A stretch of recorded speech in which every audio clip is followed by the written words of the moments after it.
CCTV 김호준의 뉴욕타임스.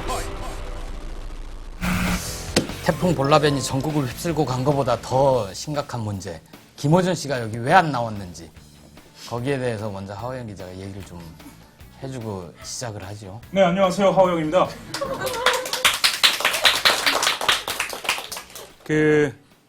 오늘 5시간 점심때쯤이죠. 검찰에서 구속영장이 청구되는데 그 사람이 누구냐? 김호준 씨는 아니고요. 박태규, 로비스트, 부산저축은의 로비스트 박태규죠. 박태규 씨와 유력한 대선 후보인 박근혜 씨가 G20 정상회의 지금에서 만났다라는 이야기를 나는 꼼수다 인터넷 팟캐스트죠. 네. 예. 나는 꼼수다에 나와서 이야기했다는 혐의로 당시에 이야기를 한 박태규 씨의 운전사 김아무개 씨를 에 대해서 구속영장을 청구. 혐의는요? 명예훼손이죠. 사실 적시에 의한 명예훼손인가요? 깊은 건 물어보지 마시고요. 그렇죠. 허위 사실을 적시한 거죠. 네. 공연희. 예. 예. 근데 이제 당시에 박근혜 씨죠. 박근혜 씨가 박근혜 의원 혹은 브그 이렇게 무급 씨가 내가 만들었으니까 네. 밀어야 돼. 애초에 그러니까 고소를 할 때 대상자 안에 김호준 씨 들어 있어요. 김호준 총수도. 그래서 아마 그것과 관련돼서 오시지 못하신 것이 아니지 않나. 이 정도의 추정은 하고 있습니다. 예, 횡설수설한 걸 정리를 하자면 뭔가 혐의가 있어서 그런 건 아니고, 그렇죠. 검찰이 박근혜 의원 쪽이 고소를 했나요? 그렇죠. 예, 박태규 로비스트 사건 관련해서 운전기사 증언을 했던 운전기사가 구속영장이 청구가 됐는데 이 양반이 낙곰수에 출연을 해서 얘기를 한 것 때문에 낙곰수 팀도 아마 검찰 수사선상에 오를 수 있다. 그래가지고 그 수사를 좀 대비하는 갑작스러운 일에 닥쳐서 준비하는 것 때문에 오늘 부득이하게 김어준의 뉴욕타임즈임에도 출연을 못하고 제가 여기에 앉았다가 또 저기에 앉았다가 그런 적은 있었지만 김어준 씨 자리에 앉아서 진행을 하기는 처음입니다. 혹시 불편하시면 바로 방송 꺼주셔도 돼요. 머리도 좀 이렇게 털어보시고요. 저는 그런 거 못해요. 네, 그렇게. 네. 그래서 평소에 그렇게 하시잖아요. 저한테. 제가 모셨던 팀장이십니다. 예. 저한테 그러시죠. 살살하자. 예. 네. 어쨌든 지난주에 제주도 경선 때 목소리로 잠깐 출연했던 저는 김보엽이고요. 소개를 하자면 각자 이렇게 해주시죠. 저부터 예. 할까요? 간만에 나오셨죠. 예. 기자협회가 주는 이달의 기자상 6월, 7월 연속 수상이 빛나는 한 개만 놔주라. 예. 한결의 하호영 기자입니다. 예. 반갑습니다. 이철입니다. 상을 받은 게 없어서. 제가 제 자랑을 조금 했는데요. 사실 한겨레신문에 경사가 좀 있어요. 최근에 한겨레신문이 2달 연속 받았고요. 지난달에 받았던 게 이제 김병화 대법관 의혹 관련돼서 그래서 낙마하셨죠. 예.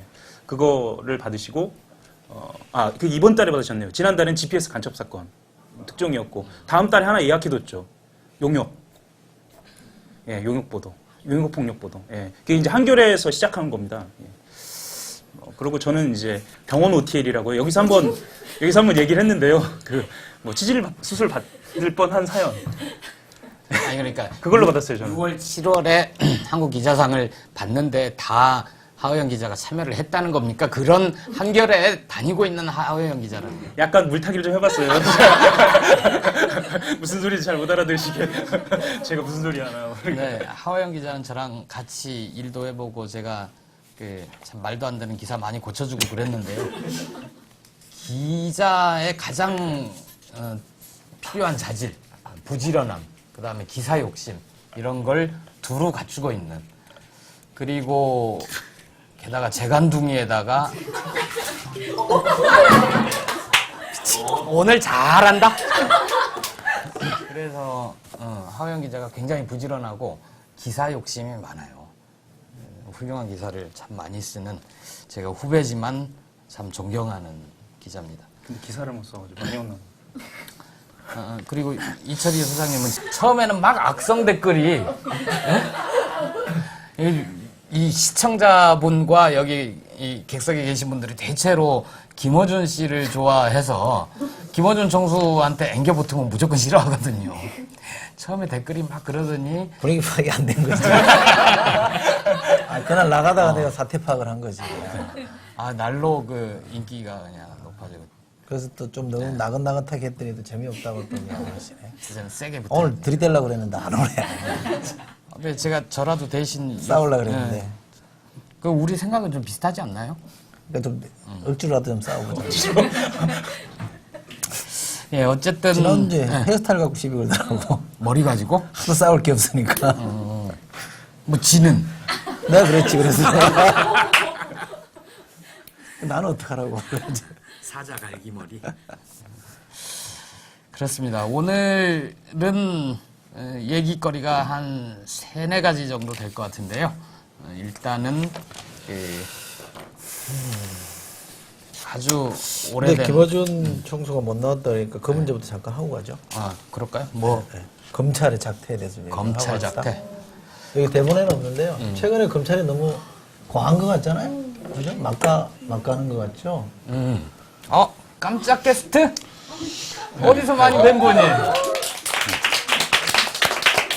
잘 뵙겠습니다. 원래 그 자리에 계셨던 분이요. 아유, 뭐 그게 뭐 옛날 얘기죠. 예. 나랑 자리 바꿀까요? 아이, 되게 별 말씀도 되게 하십니다. 부담스러워. 예. 아니 저기 우리 원래는 오늘 김어준 총수가 나와야 되는데 이 양반이 지금 아주 긴급한 상황이어서 이제 검찰 얘기를 하시려고 했는데 하여간 못 나오게 됐습니다. 뭐 김 총수가 저보고 대신 나가라면서 가만히 앉아 있으면 된다고 해서 가만히 앉아 있으라고 병풍처럼 가만히 있으면 된다고. 지난주에 김청수 출연해가지고 가만히 앉아있다가 머리 털다가 막 그랬거든요. 글쎄 말이야. 아이고, 저 대단하더라고. 그거는 거의 아무도 상상하지 못했던 그런 연출력, 편집력, 놀랐습니다. 댓글 중에 최고가 영구 아트무비? 영구 무비 아트에 버금간다. CG 기술이. 저도 놀랐어요. 김총수가 말을 안 하고 가만히 있는 거 저도 봤습니다. 재밌더라고요. 근황을 좀 잠깐 얘기하고 그냥 이제 넘어가요. 벙커에서 요즘 또 요즘 집에 안 들어가고 벙커에서 번거에 가면 늘 계시죠. 매일 있습니다. 왜 있냐면 그 이제 체포가 이제 눈앞에 닥쳤기 때문에 뭐가? 체포가. 그래서 이제 계속 이제 벙커에 있는 거죠. 언제 잡아간대요? 그래서 뭐 얘기가 없어요. 그 검사가 연락이 와가지고 변호사한테 체포영장 때릴 거라고. 그래서 이제 때리라고. 그래서 이제 저는 벙커에서 당당히 잡혀가려고. 아침에 촬영조가 매일 나와요. 그래요? 그래서 이제 실제 있는지 없는지. 그렇죠. 촬영하면 자기 특종이라고. 뭐 나를 위해서 기자들이 온다고요? 기자가 아니라 우리 측근들. 요즘 아주 검찰에 아주 전방위적인 종횡무진 경의를 표합니다. 세금 받고. 체포조가 좀 더 많아야 되겠네요. 그렇죠? 평소 한두 명만 가서 잡을 수 있는 사람이면 우리 김용민 씨는 한 5-6명은 붙어야 될 거 아닙니까? 아니에요. 저는 이제 체포에 아주 정당하게, 당당하게 응할 방침이고, 가면도 준비를 했어요. MB 가면 다 있어가지고, 그렇게 해서 출두를 하려고. 그것마저도 퍼포먼스로. 그렇지. 난 이걸 노리고 있어. 언제든지 와. 준비돼 있어. 이런 마음 서 있습니다. 그래요. 검찰 얘기 시작해 주시죠. 이제 해야 돼. 완전 적응했어. 힘드네. 제가 하고 싶던 얘기는 이 검찰이 이제 때가 되면 나타나는 게 검찰인데요.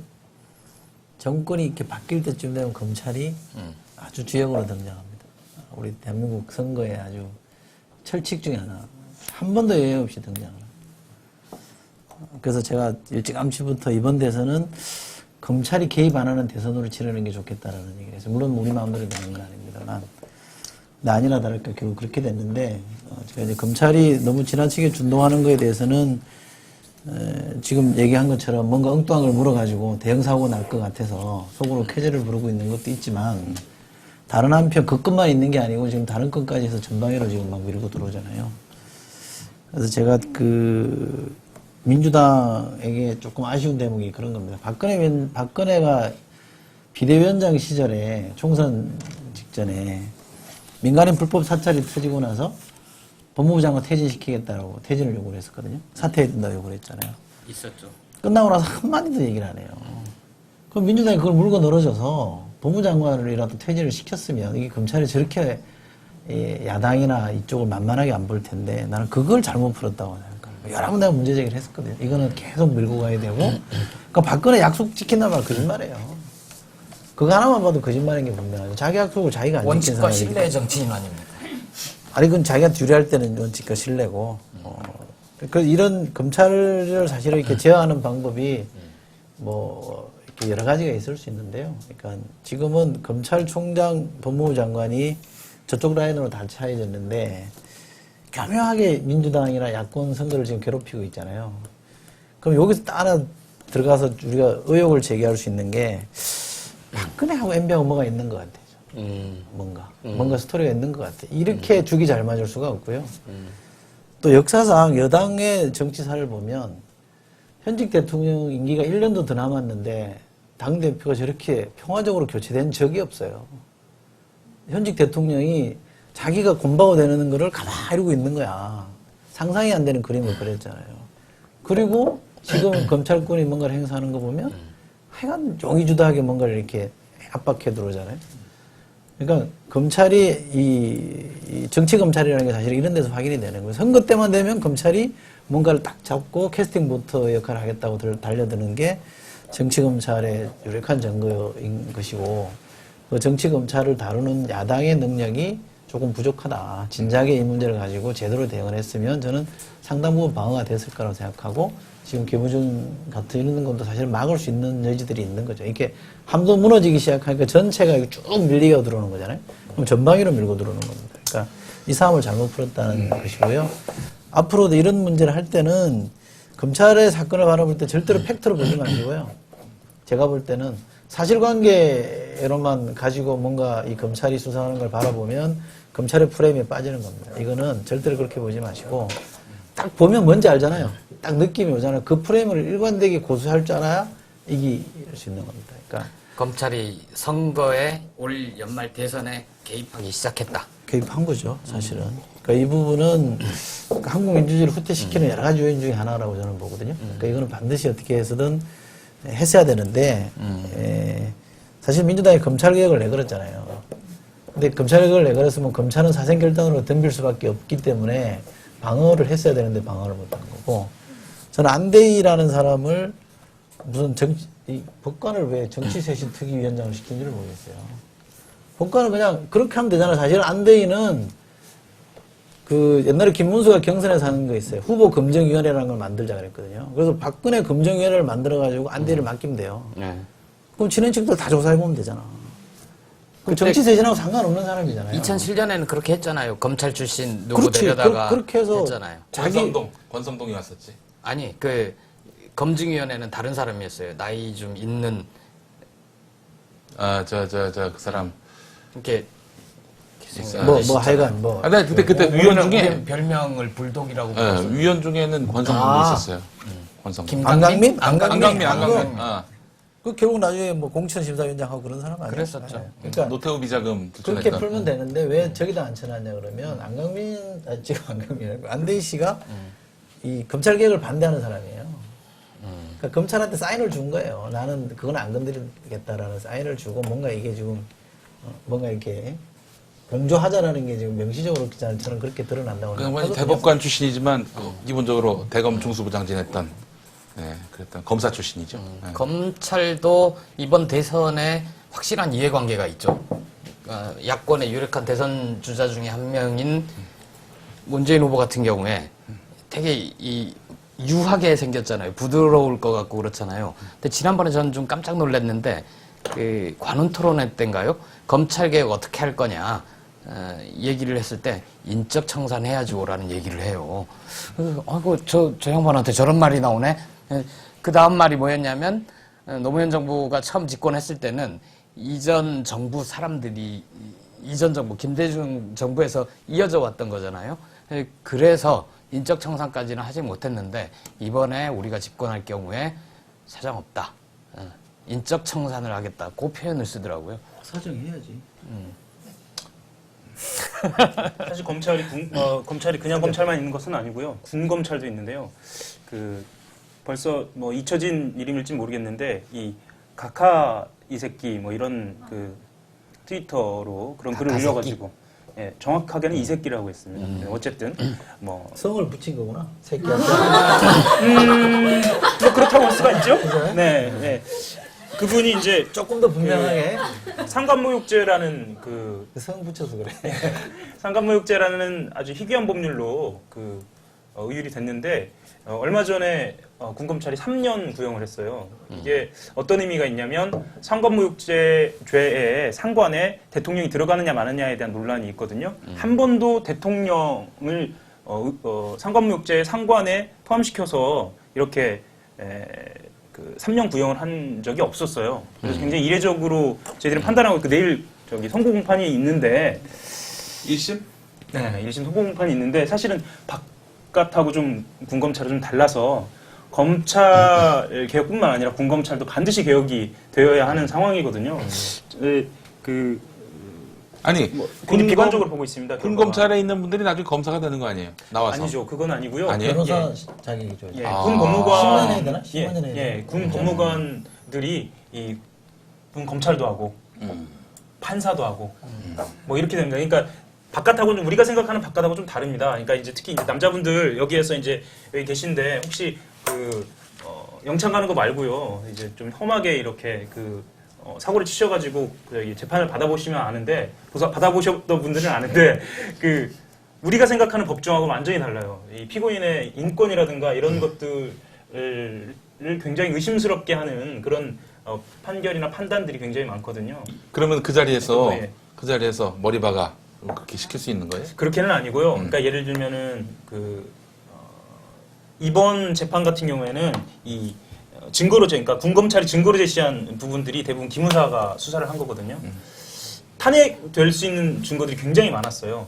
근데 이 탄핵될 수 있는 증거들을 판사가 그대로 받아들였죠. 이 과정에서 탄핵이라면 누굴 그러니까 그러니까 그 기각할 증거를 수 있는, 탄핵할 수 있는. 예. 그러니까, 기각한다는 얘기죠. 그러니까 예를 들면 가장 쉬운 예로 뭐냐면 그 이대위가 익명으로 활동했거든요. 그 익명으로 트위터에서 활동을 할 때는 그게 누군지 몰라요. 근데 기무사에서 계속 들여다봤던 거죠. 그러면서 이대위로 특정을 했다는 거죠. 뭐 등등 이게 증거로서 불충분한 어떤 자료들이 굉장히 많아요. 잠깐. 예. 군검찰은 예. 정치는 하지 않잖아. 군검찰이 정치를 하죠. 옛날에는 했지. 요즘이야말로 조금. 요즘이야. 그런데 이제 문제는 뭐냐면요. 그 군검찰을 누가 작동하느냐거든요. 예, 국방부 장관이 이 아래에 있고 이 독립된 기관이 아니 물론 검찰도 마찬가지지만요. 다음에 그거는 군 검찰 개혁은 다음에 얘기하기로 하고. 그렇죠. 네. 이 검찰이 올 연말 대선에 개입했다는 뚜렷한 증거 중에 하나는 뭐냐면 여러분들 그 현영이 그다음에 현기환 이런 이름들은 요새 언론에서 싹 사라지지 않았나요? 민주당 공천 비리 의혹 해가지고 그 아까 얘기했던 양경숙 등등 박지원 쭉쭉쭉쭉 나오지만 그 불과 며칠 전에 현영이는 의원이고 현기환 전 의원은 박브그 의원의 핵심이란 말이에요. 이 양반들 문제는 처음 불거지니까 부산지검으로 보내버립니다. 그리고 민주당 거는 사실 그닥 얘기가 안 되는 분의 횡설수설한 진술을 바탕으로 해서 대검 중수부에서 대검 중수부가 붙었죠. 중수부는 검찰총장의 하명 사건을 처리하는. 횡설수설 하니까 중수부가 붙어야지. 횡설수설하고 중수부하고 주검부원? 아니 횡설수설 하니까 잘 다뤄야지. 그렇지. 얘기를 잘 만들어가야 되니까. 막 나가면 안 되니까. 근데 문제는 뭐냐면은 이 사건이 박지원과 무관하다라고 나는 그렇게 결론이 날 거라고 보지만 그걸 보도는 안 해주거든. 그거는 나중에 무관하다는 게 밝혀지는 건 대선 끝나고 밝혀질 거예요. 글쎄 말이야. 그리고 밝혀주지는 않을 거예요. 그러니까 지금 이런 의미는 뭐냐면은 이 수사 기간 동안에 그 박지원의 입과 손과 발을 묶으려는 그런 의도가 분명히 있어 보인다. 난 이렇게 또 추론을 하죠. 실제로 무관한지 안 한지는 잘 모르겠지만 어쨌든 당장 효과를 나타내는 게 민주당 내부에서 우리가 언제까지 박지원 방패를 해야 되느냐 이렇게 안에 갈라치기가 된 거죠. 민주당 내부에서 그런 얘기들이 나오기 시작하니까 실제 그런 얘기가 나와요? 뭐 민주당 사람들이 다 하나같이 똑같은 생각만 하는 건 아니잖아요. 있죠. 뭐 그런 생각하는 사람이 꼭 뭐 나쁜 의도에서 그런다기보다는 네. 대선이 눈앞에 있으니까 어쨌든 얼른 정리해야지. 자꾸. 고려할 사항이 있다는 얘기. 각하가 무서워하진 않더라도 귀찮아하는 사람이 딱 하나 있다면 민주당에서 박지원인데 박지원을 묶어두는 것은 대선 전략상 굉장히 효과적인 부분이 있는 거죠. 뭐. 그리고 이번에 오늘 로비스트 박태규 씨 구속영장 청구도 어느 정도 영향이 좀 있겠네요. 아니 근데 그 그러신가요? 박태규 씨가 예를 들어서 박근혜 그러니까 박지원 씨도 같이 고소를 했죠. 예. 이번 그 박지원 원내대표를 관련돼서 그랬죠. 예. 영향이 좀 있을까요? 뭐 어떤가요? 부르겠죠? 저는 이번 건은 제가 보는 박지원 대표가 타깃은 아닌 것 같아요. 박지원 대표 타깃은 아닌 것 같고 뭐 저기 조금 길게 보면 문재인 후보인 것 같고 문재인 후보는 뭐 사업 처리해야 되는 게 아니라 친노들 엮어가지고 뭔가 이렇게 뭐 왔다 갔다 해서 친노들 전체의 도덕성을 떨어뜨리면 문 후보한테 상처가 가는 거니까 그런 식의 좀 프로젝트인 것 같고 박은 아닌 것 같아요. 박지원 후보는 무슨 그렇게 쉽게 엮일 사람도 아니고 지금 보기에도 굉장히 응성한 사건. 박태규 건으로 양경수인을? 양경숙 건으로. 그러니까 근데 이게 이 양경숙 씨의 그 친노 부분도 내가 좀 설명을 하자면은 긴밀한 유착은 없었어요. 그러니까 2002년도에 처음 민주당에 네. 그 연을 대고 시작한 곳은 2002년도 민주당 대선 후보 경선 당시 하나가 대표 쪽이었죠. 예. 그쪽에 방송 뭐 이쪽으로 결합을 했다가 예. 나중에 당으로 들어왔던 것 같은데요. 예. 지금 검찰이 하여튼 예능에서 보면 이런 표현 있잖아요. 막 던진다는 표현. 거의 막 던지는 수준으로 지금 이렇게 야당한테 달려드는 것 같습니다. 검찰로서는 좋은 거 아니에요? 그렇게 막 얘기해 주는 사람이 있으면 그 중에 일부는 그 약간 불안정한 상태에서 창작의 영역으로 넘어가서 뭐 얘기를 한 거라도 진술이 어쨌든 있었던 거 아니에요. 네. 검찰 입장에서 이런 진술이 있었으므로 당신 좀 나와주세요. 너 좀 오지? 뭐 이렇게 소환할 수도 있는 거고 말씀하신 대로 이게 노리는 바가 박지원 대표가 아니라 문재인 후보 쪽이라면 문재인 후보를 돕는 그 주변의 노무현 대통령 사람들 그 사람들을 겨냥한 거라면은 검찰로서는 아주 좋은 그 미끼를 쓸 수 있는 거죠. 제가 봤을 때는 검찰이 지금 아주 재미있는. 아니 근데 그게 어디로 튈지 모르는 거잖아요. 네. 모르죠. 아니 그 간만에 뉴스에서 김용민이라는 이름을 오늘 처음 들었어요. 그렇지. 그 옛날에 막말했던 방송. 까먹고 있었는데 예. 예전에 막말했던 김용민 뭐 이러고 근데 나오고. 그때는 그 막말했던 때는 우리 명계남 사장이 있었을 때지 양경숙 씨 있었을 때는 아니었습니다. 안철수는 과연 한국 정치의 메시아인가? 2012년 대선의 향방을 좌우할 대통령의 자격을 묻다. 안철수도 문재인도 박근혜도 읽어야 할 2012년 대선 사전 모의고사. 한겨레 정치부 5명의 라운드 토크 안철수를 읽는다를 한겨레 출판에서 도와주셨습니다. 저기 하호영 기자 예. 나와 있으니까 하호영 기자의 전문 분야도 한번 얘기를 좀 해야죠. 제가 이거만 하고 얼른 가려고 하다가 제가 괜히 맥도 끊고 흐름도 끊고 이래서 좀 거기, 무한하긴 한데요. 거기가 비면 안 돼. 끝까지 있어야 돼. 이거만 하고 네. 천안함 얘기? 예, 천안함을 얘기인데요. 천안함이 언제입니까? 2010년 3월 26일이죠. 예. 밤 9시 22분으로 알려져 있습니다. 그때 우리 한겨레 20일 마감하고 있었죠. 예, 그렇죠. 저는 설레는 마음으로 발령 나자마자 내려갔죠. 네. 그때 이제 김부엽 선배를 처음 뵙고요.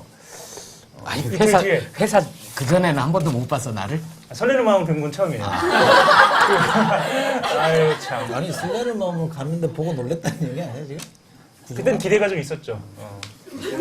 노조위원장 직후였거든요. 그래서 그렇지 노조 네, 노조원에 위원장을 대한 연임한 사람인데 그지? 예, 그랬는데 이틀 뒤였죠. 국군 수도 통합병원으로 생존한 성조원들이 다 와 있으니까 한번 완전히 가봐라. 거기서 뭐 외부하고 완전히 단절됐던 예, 거예요. 그래서 기자 한 명이 들어가죠 그 안으로 음. 무단으로. 음. 그래서 그 승조원들 46명을 만나죠. 누가? 제가요. 사실은 그때부터 야, 이 스토리 서사 능력이 있네. 아니, 그때 예. 수단과 방법을 가리지 말고 들어가라고 지시한 사람은 누구야? 설레는 마음으로 만났던 하지만 그 당시 그 한겨레 21을 정기 구독한 사람은 나야. 사실 그래요. 그래서 지금도 하고 있는데 저는 그때 분위기를 어떻게 느꼈냐면 약간 어떤 우리는 군인으로서 패배했다. 그리고 그래서 절망적이다 이런 느낌이 아니고요. 굉장히 피로해 보이고 사고를 당한 듯한 약간. 그리고 물론 슬픔은 느껴졌어요. 근데 저는 사고의 느낌을 받았어요. 이건 완전히 개인적인 생각입니다. 그 현장을 보고 그 느낌이 잊혀지지가 않아요. 물론 이제 당시에 중간에 이제 그 하상환하고 이야기를 하다가 붙잡혀서 나왔어요. 거기서 신고를 해가지고. 근데 이거 뭘로 들어갔어요? 들어갔어. 들어갈 때요. 네. 간단하게 말씀을 드리면 그 면회객은 가족들은 들어갈 수 있습니다. 네. 그 가족들이 들어가길래 네. 이렇게 기다리고 기자들도 많이 있었어요. 네. 기자들 많이 있었는데 가족들이 이렇게 들어가는데 이 그 면회실에다가 이제 증명을 맡기고 네. 맡기고 돌아서서 들어가더라고요. 네. 맡기고 돌아설 때 뒤에 바짝 붙었죠. 그치, 그 가족하고 얘기하면서 예. 가족인 것처럼. 기자같이 안 생겼다니? 그러니까 취재하는 것처럼 얘기하는 게 아니고 이제 얘기하는 것처럼 예, 이렇게 붙어서 들어갔죠. 아주 쉽게 들어갔어요.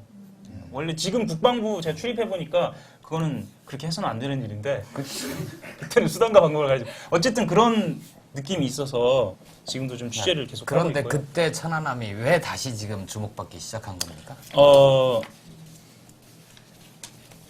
국내 학자로는 처음입니다. 그러니까 자발적으로 국내 학자로는 처음으로 해외 논문에 천안함에 폭발이 있었고, 그러니까 천안함 사건 당시 폭발이 있었고, 그것은 어뢰가 아니라 기뢰로 추정된다라는 논문을 자발적으로 처음.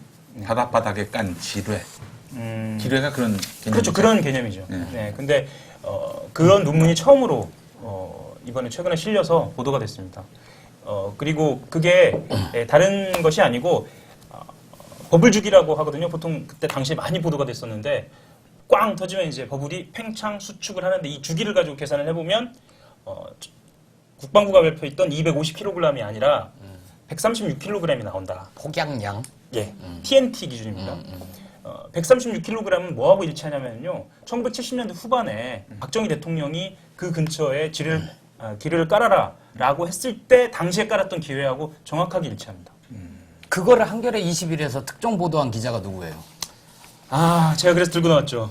예, 당시에 일단 사람 이름부터 얘기하고 또 넘어가. 당시에 이름이 세 사람 등장하죠. 김보영, 하호영, 이민택 이렇게 세 사람. 많이 했네.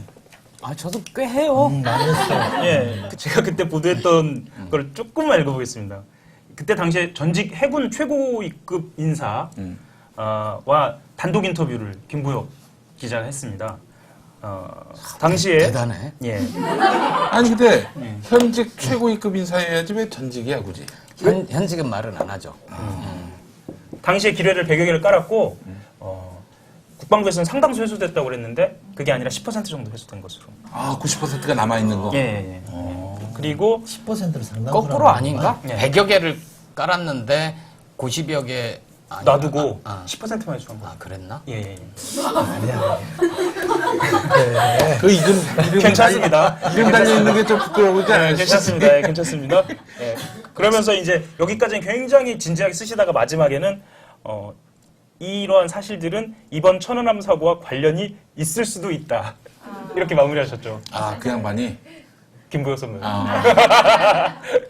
예. 근데 당시에 한겨레 21이 그 2년 전에 이미 보도를 한 상황이고요. 이렇게 보도했고 이번에 교수님이 내놓은 게 이 예. 기사를 뒷받침하는 연구 결과다. 그렇죠. 사실은 중간에 한 번. 폭약량으로 보면 그때 묻었던 기뢰라는 게 이제 어뢰는 이렇게 배에서 쏘는 거잖아요.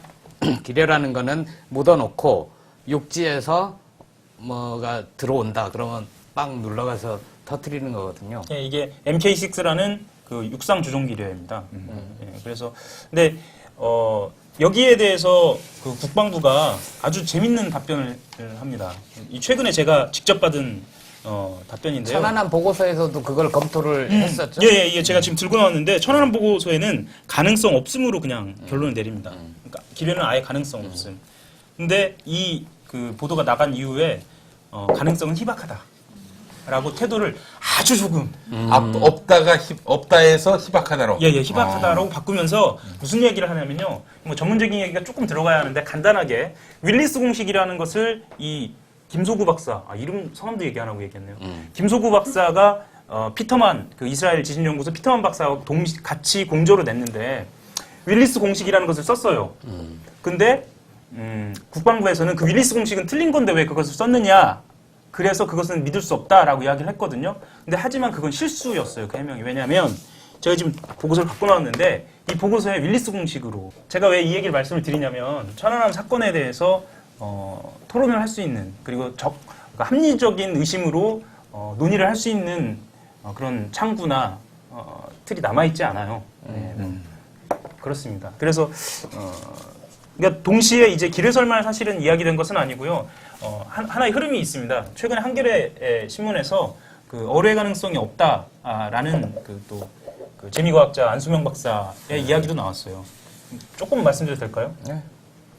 우리가 흔히 생각하는 거는 흔히 영화에서 많이 보시죠. 그 유보트 이런 거 보시면 어뢰가 딱 쏘면 쫙 가서 맞아요. 만화 영화도 많이 보고. 근데 사실 어뢰는 그렇게 영리하지가 못해요. 자기하고 음양으로 움직이는데 특히 음양 같은 경우에 백령도처럼 백령도 가보신 분들은 아는데요. 물살이 굉장히 세고 그리고 그 소리들이 많은 그런 그 섬 근처에는 그 음향이 제대로 작동하지 않아요. 네, 그래서 사실은 안 박사 같은 바닷속에 경우에는 소음이 많으니까 어뢰가 음향을 가지고 찾아가야 되는데 이걸 못 찾고 방향을 헤매버리는 거예요. 그렇죠. 그래서 사실은 이 맞을 확률이 0에 가깝다라고 뭐 전문가가 이야기를 했거든요. 0.000001. 그렇죠. 0.00 할 때 그 0을 굉장히 많이 붙여야 한다고 이렇게 말씀을 하셨었죠. 예. 그 연장선상입니다. 어뢰에 대한 의심 그리고 기뢰설이 뭐 의도했건 의도하지 않았건 이게 정권 말이 되면서 합리적인 의심으로 지금 제기되고 있는 상황이죠. 어쨌든 김소구 박사님이 굉장히 소구력이 있는 삭제? 왜 안 하나 했어. 그 김어준 씨가 저한테 이렇게 얘기하죠. 뭐라고? 그거 이럴 때. 삭제 이 새끼야. 차마 나한테 그런 건 아니야. 고단수인데? 그래서 그러게 계속 지금 마치 남한테 얘기하는 듯이 하면서 날 공격하는 것 같아. 천안함 기사가 쓰기 어려운 게 내용도 어려워서인데 이거 천안함 기사가 약간 그 종교 관련된 기사하고 비슷해요.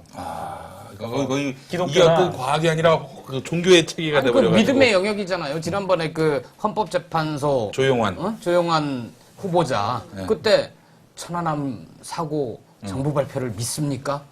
예. 그것 때문에 문제가 됐죠. 아니 정부 발표를 기본적으로 신뢰하지만 그거는 뭐 확신한다라는 표현을 쓰기는 뭐하다. 그 얘기를 가지고 날려버린 거 아니에요, 새누리당이. 그 당시에 한나라당이 사상에 문제가 있다. 왜 정부 발표를 확신을 하지 못하고 아유, 진짜 그러니까 하여튼. 만약에 천안함의 진실이 밝혀지면 종교 하나가 없어지는 거예요. 그러시면 최초 의도하셨던 아닙니다. 아니 그러면은 요게 이렇게 얘기한다 한들 여전히 이명박은 과학적인 그 결과인데 그걸 왜 부정하느냐 이렇게 나올 것이 분명한데 부그 후보도 그렇게 얘기할 거예요. 그 이미 조사하지 않았느냐. 이미 조사하지 않았나? 그렇죠. 장준하 선생 그 의문사 그 부분에 대해서도 그 부분은 지난 두 번의 정부에서 조사를 했던 거 아니냐. 다 과거의 일로 치부해 버리는 거죠. 그렇습니다. 천안함 문제도 아마 그렇게 할 겁니다. 간단하게 과학적 근거만 하나만 말씀드리고 네. 넘어갈게요. 네. 뭐냐면 그 136km나 250km의 차이, 그 폭약량의 차이, 이게 또 그러니까 지진파를 분석하고 버블주기를 분석하는 과정에서 나왔는데 그러면은 작은 그 폭약으로 그런 큰 효과가 나올 수 있느냐라는 의문을 가질 수 있어요. 이건 합리적인 의심일 수 있는데 왜 그런 결과가 나왔냐면 이 논문에서 고려한 건 수중 폭발이에요. 우리가 그 합조단에서 그 보고서를 합조단 보고서를 보면 뭐 그냥 그렇게 나왔겠거니라고 생각을 하는데 합조단의 보고서에서 고려된 폭발은 수중 폭발이 고려가 안 돼 있어요. 그러니까 지진파가 존재하는데 그 지진파가 매질이 땅을 기준으로 해서 고려가 돼 있고 지금 등장한 이 김소구 박사의 이 논문은 그 매질이 물을 고려한 거예요. 물에서는 예를 들면 땅 같은 경우에는 그 지면을 밀거나 뭐 파괴시키거나 하면서 에너지가 분산이 되는데 물은 그렇지 않다고 합니다. 이게 그러니까 매질이 땅인 것보다 물인 경우가 훨씬 더 많은 에너지를 낼 수 있다고 해요. 적은 폭약량으로. 그러니까 소구력 있다고. 그러니까 이제 내가 피터만 박사는 봤을 어떻게 하실 겁니까? 내가 봤을 때는 그 이제 천안함은 잘 가고 있었는데 인간 어뢰가 그 밑으로 들어가려다가 이게 기뢰를 맞는 바람에 거기서 터지고 이게 또 터지면 바로 위로 치고 올라온 게 아닌가. 민주당 얘기로 넘어가 보시죠. 아니, 근데 난 궁금한 게 우리 이철희 소장님 정말 너무나 탁견을 항상 감동 억지로 아니 이제 방송 참 오랜만에 출연합니다. 제가 감동 깊게 지금 보고 있는데 그 지난번 어제 라디오 보니까 문재인이 이길 거다 이렇게 아예 단언을 하셨던데. 어떻게 아니, 그건 뭐 결선까지 갑니까? 아니 그거 모르는 사람이 있어요. 아니 결선까지 갑니까? 안 갈 것 같은데? 안 갈 것 같다. 저도 안 간다는데 500원 겁니다. 근데 우리 전에 고성국 박사님은 작년에는 박근혜 대 김두관의 싸움이 됐고 그렇죠. 저도 기억납니다. 네. 올 지난 6월만 하더라도 야권 후보는 손학규가 될 것이다 이렇게 얘기하셨는데 그 얘기 꼭 하고 싶었습니다. 그 양반이 그런 예측을 했었다라는 점을. 그런데 그렇다면은 문재인과 안철수의 말하자면은 두 번째 안철수 얘기 넘어가기 전에 네. 안철수 원장 얘기 넘어가기 전에 민주당 경선 얘기를 좀 해보죠. 음. 오늘 8월 30일인데요. 충북 경선이 있었습니다. 충북 청주에서 했고 전체 간발의 차야 간발의 차. 아니 간발의 차라고 보기는 힘들죠. 물론 결과부터 말씀 모르시죠? 그 전체 유효 투표수가 17,637표. 그 중에서 문재인 후보가 8,132표. 득표율이 46.1%였고요. 2위 손학규 후보가 7,108표로 40.3%. 아 간발의 차는 그러니까 6% 포인트 차이 정도 되죠. 김두관 후보가 10.9%, 정세균 후보가 2.6%. 그래서 누적으로 하면 문재인 후보가 여전히 52.3%로 과반 득표율을 유지하고 있고요. 손학규 후보는 27.5%, 김두관 후보는 16.1%, 아이고. 정세균 후보는 4.0% 이렇게 기록을 하고 있습니다. 자, 그 문재인 후보가 결선 투표 없이 바로 1위를 할 것이다. 근거는요? 뭐 아니 본인도 그렇게 예측한다면서 뭐 근거를 다. 난 근거가 없어. 감이야, 감. 감이